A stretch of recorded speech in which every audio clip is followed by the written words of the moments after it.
माननीय मंत्री जी अब विधेयक प्रस्तापित करें। I introduce the bill. Item number 13 Shri Ashwini Vaishnaw ji. अध्यक्षा जी, रेलवेज अमेंडमेंट बिल 2024 को प्रस्तुत करने की अनुमति चाहता हूं। माननीय सदस्य श्री सौगत राय जी। सर, मैडम, मैं ये railways act 2024 railways amendment act इसको विरोध करता हूँ। मंत्री ने स्टेटमेंट ऑफ ऑब्जेक्शन रीजन में बताए हैं कि functioning and independence of railway board will be enhanced to this bill. All the provision of Indian Railway Board Act 1905 are proposed to be incorporated in the Railways Act 1989 through the bill. अभी तक 1989 का एक bill है. It's not a very old. Originally, as you have mentioned, railways were separated from PWD. Then the Railway Board was set up. May I represent to you, Honorable Chairman, that the Railway Board is the worst bureaucracy that can happen. It is inflexible, unable to take timely decision, and unable to give relief to the people of this country. The railway minister, instead of bringing unnecessary bills which have functioned for a long time, should give attention to railway accidents. He himself was present when the railway accident took place at Balasore. He was present when again the Kanchenjunga Express rammed into a stationary goods train. The whole question is, what is the railway doing about safety of passengers on railways? The railway minister has introduced Vande Bharat trains. Good. They take you fast. ये हाथ मत दिखाइए. When I oppose something, I can bring all the points.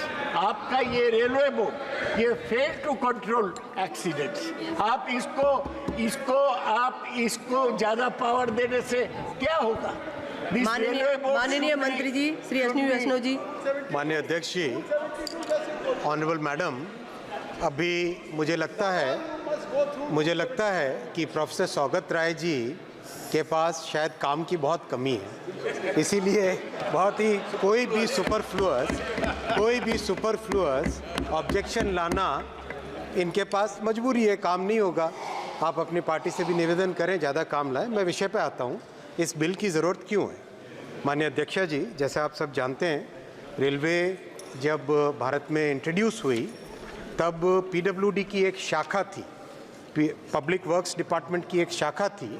इसमें एक railway branch के नाम से अलग से इसका डेवलपमेंट चालू हुआ, और जब रेलवे का विस्तार बढ़ा तो ज़रूरत महसूस हुई कि इसमें एक अलग तरह की व्यवस्था बननी चाहिए.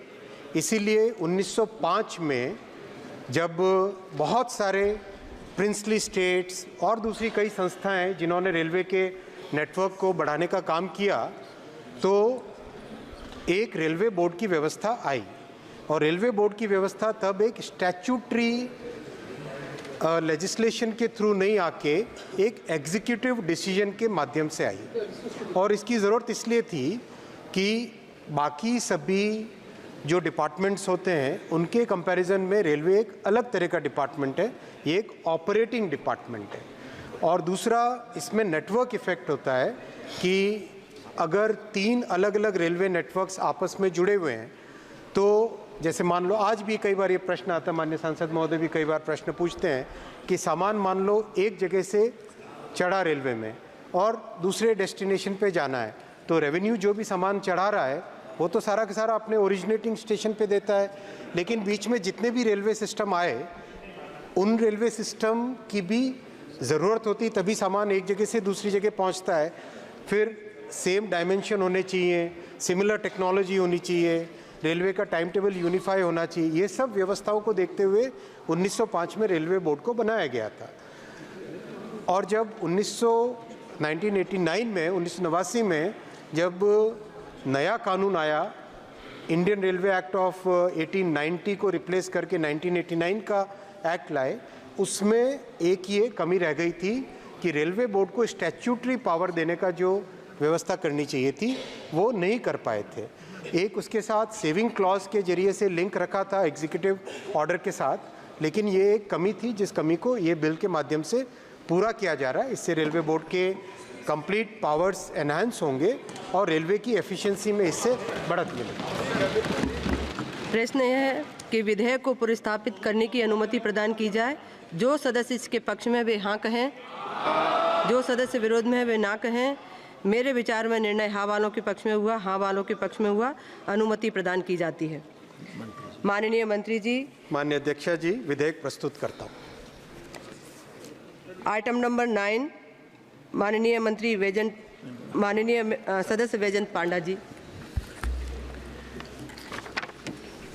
महोदया, मैं निम्नलिखित प्रस्ताव पेश करता हूं कि यह सभा 8 अगस्त 2024 को सभा में प्रस्तुत कार्य मंत्रणा समिति के तीसरे प्रतिवेदन से सहमत है।